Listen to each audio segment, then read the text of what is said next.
Kembali lagi bersama kami di Regi Finansial. Ini kita akan membahas tentang saham APLN atau Agung Podomoro Land Tbk. Jadi di sini untuk laporan keuangan kuartal pertama 2024 sudah keluar. Kita lihat apa yang bisa kami temukan di laporan keuangan kali ini. Untuk Agung Podomoro Land ini kan apa ya? Kemarin kalau tidak salah Pak Oke pernah bilang pernah memiliki saham ini bergerak di bidang properti. Kita lihat di sini ada direktur utamanya yaitu Bacelius Luru, kemudian direkturnya ada Cesa M. Delatrus. Untuk kantor mereka ada di APL Tower lantai 45 Jalan JS Parman di Jakarta. Nah, jadi ini kalau ada yang bingung APL ini apa? APL Tower ini yaitu Agung Podomoro Land. Jadi mereka punya properti, tentunya kantor pusatnya di properti mereka sendiri ya. Nah, ini laporan keuangannya ini dia ribuan. Kemudian nih kita lihat di sini kas dan setara kas dari 768 miliaran sekarang berkurang menjadi 670 miliaran. Persediaan kita lihat ini ada hotel dan real estate ya. Kalau untuk yang real estate dia berkurang dari 7,4 menjadi 7,3 triliunan, tetapi kalau hotel dia meningkat. Meningkatnya pun gak gitu banyak nilainya, agak kecil ya. Untuk total asetnya dari 28,3 triliunan sekarang menjadi 28,2 triliunan. Artinya dia berkurang juga. Berkurang kurang lebih berapa ini ya? Berkurang kurang lebih 100-an miliaran juga kalau kita lihat di sini ya. Nah, ini ternyata untuk aset yang lancar ada persediaannya juga. Tempe sama lah ya. Ini liabilitas dan ekuitas kita lihat. Ini utangnya.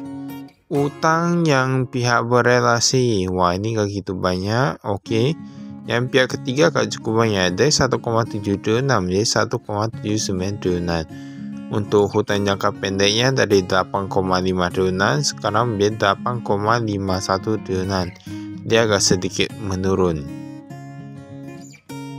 Ini yang jangka panjang. Jangka panjang ini yang totalnya, kita langsung lihat totalnya dari 14,87 triliunan sekarang dia 14,89 triliunan.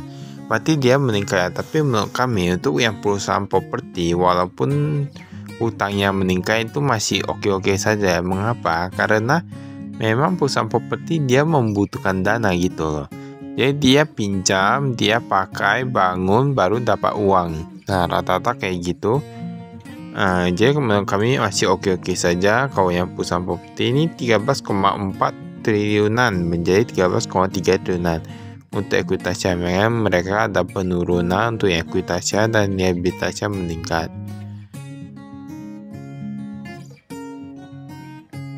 Nah, ini kita lihat penjualan dan pendapatan usaha.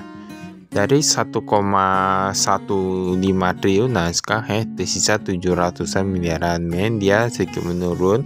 Laba brutonya dia pun menurun juga 300-an miliaran, tersisa 200-an miliaran.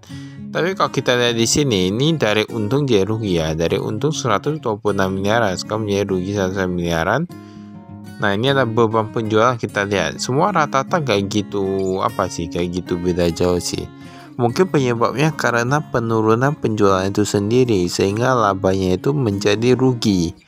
Nah, tadi nanti kita lihat ini kan kuartal pertama, nanti kuartal ke selanjutnya itu gimana. Ini pembayaran kepada pemasok dan lain-lain, dia pun berkurang juga ya. Pembayaran kepada penerima dari pelanggan dia meningkat sedikit. Ini kepada karyawan dia pun meningkat. Tapi menurut kami memang beberapa perusahaan properti di Indonesia memang rata-rata mengalami kerugian. Ya, kalau kita lihat ya, mereka rata-rata kinerjanya itu rugi daripada labanya. Namun ada beberapa perusahaan yang dia itu cukup baik, performanya itu apapun cukup baik ya. Dia seperti Ciputra gitu. Nah, dia itu mencetakkan laba. Tapi Agung Podomoro ini kita lihat nanti gimana untuk kuartal berikutnya. Apakah masih membukukan laba atau gimana. Tapi paling bagusnya itu nengok yang tahunannya. Nanti kita tunggu laporan tahunan dari saham APLN Agung Podomoro ini apakah akan mencatat laba atau tidak.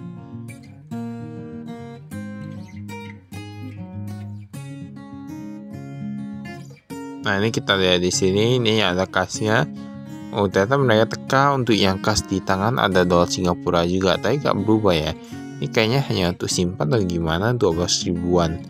Dan 12 ribuan juga. Dolar Singapura, BNP Paribas, dan lain. Deposito berjangka, ada USD, ada SGD, ada rupiah, dan lain-lain. Pokoknya totalnya untuk kasnya dari 700-an miliaran, sekarang hanya tersisa 600-an miliaran. Nah, ini kita lihat di sini, ini ada juga bunganya dan lain-lain. Ini piutang usahanya. Piutang usaha paling banyak dari mana? Paling banyak dari kos dan gerai, di mana dari 101 miliaran, sekarang hanya tersisa 98 miliaran. Tetapi ini baik juga ini ya. Ini ada rumah tinggal dan lain-lain. Dan ini ada yang lebih dari 120 hari, artinya berapa bulan tuh? Nah, ya kira-kira 4 bulan, yaitu 13 miliaran untuk yang belum dibayarkan. Tetapi menurut kami ya, ini Agung Podomoro ini kan bukan di bidang properti, jadi agak cukup wajar ya kalau ada yang belum bayar hingga 4 bulan. Karena mereka kan ada apanya, ada jangka waktunya juga. Ini kan uangnya uang besar ini ya. Persediaan itu kita lihat.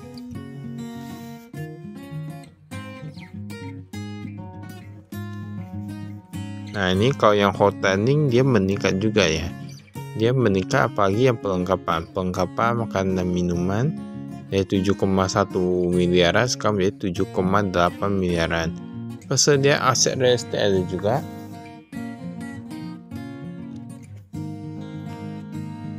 Tapi bangunan dan saya agak sedikit berkurang nih, soal rata-rata berkurang sih. Nah, ini bangunan siap dijual, bisa lihat di sini.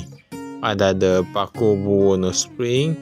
Ini kayaknya kalau kita lihat di sini, ini The Paku Buwono Spring ini kayak baru nih ya.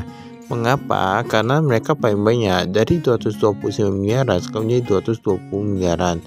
Sama ini Borneo Bay President sekarang rata kayak gitu ya.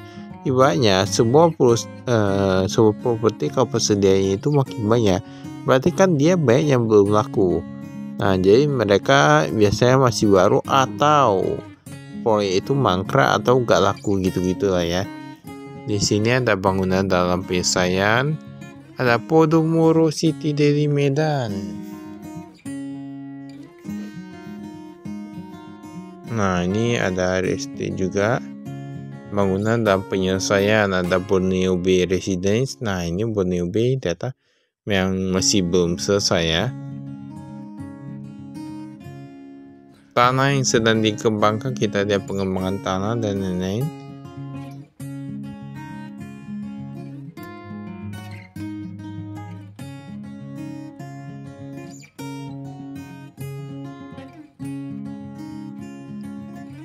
Ini aset tidak lancarnya, entitas anak dan lain-lain.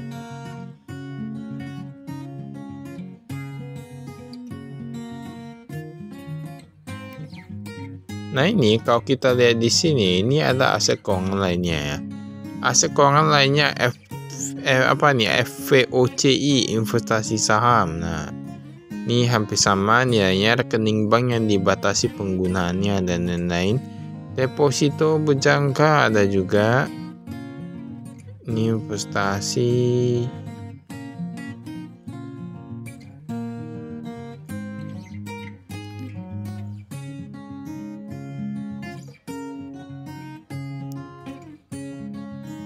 Nah, ini properti investasinya, ini ada aset tetap yang bisa lihat di sini ya.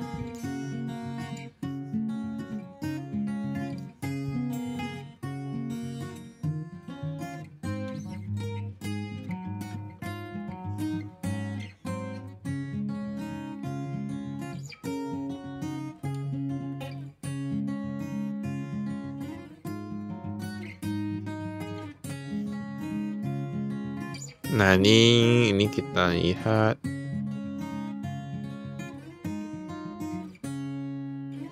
Ini kita skip ya.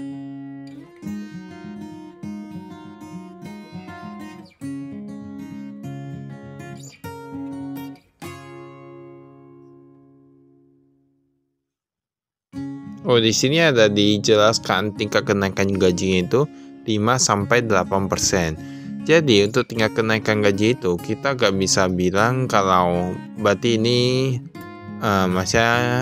ini karena dia di masa 8%, berarti kemungkinan ada yang berdasarkan manajemennya. Ibaratnya seperti kalau manajer tingkat kenaikannya itu berapa persen beda lagi dengan karyawan. Jadi mungkin ada kayak gitu ya. Karena kalau kita lihat beberapa perusahaan memang dia hanya mengatakan 6% atau 7% atau berapa, tapi ini ada yang sampai ya 5-8% kayak gitu, berarti kan ada yang berbeda-beda. Lalu penjualan di sini kita bisa lihat ya. Untuk yang tanah kantor dan rumah kantor kayaknya udah gak ada, macam penjualannya gak ada untuk yang 2024. Karena apa, ini di sini dikatakan kosong ya. Yang paling banyak itu rumah tinggal, tapi semua rata-rata menurun sehingga dia menurun ya. Beban pokok penjualan kita lihat ya, ada beban penjualan komisinya itu paling tinggi, tapi pun sudah berkurang. Pameran dan launching 10 miliaran dari 9 miliaran, tetapi tetap penjualnya pun sama aja. Beban umum dan administrasi kita lihat gaji dan tunjangan oke, meningkat cukup bagus. Keamanan dan kebersihan meningkat. Nah, ini menurut kami keamanan dan kebersihan adalah hal yang paling penting. Mengapa?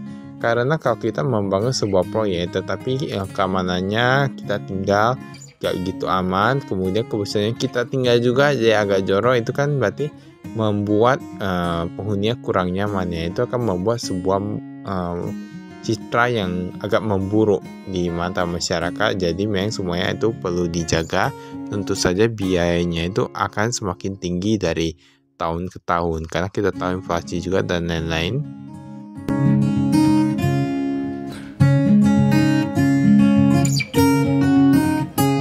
Maka itu saya kami sekian, terima kasih, saya investasi.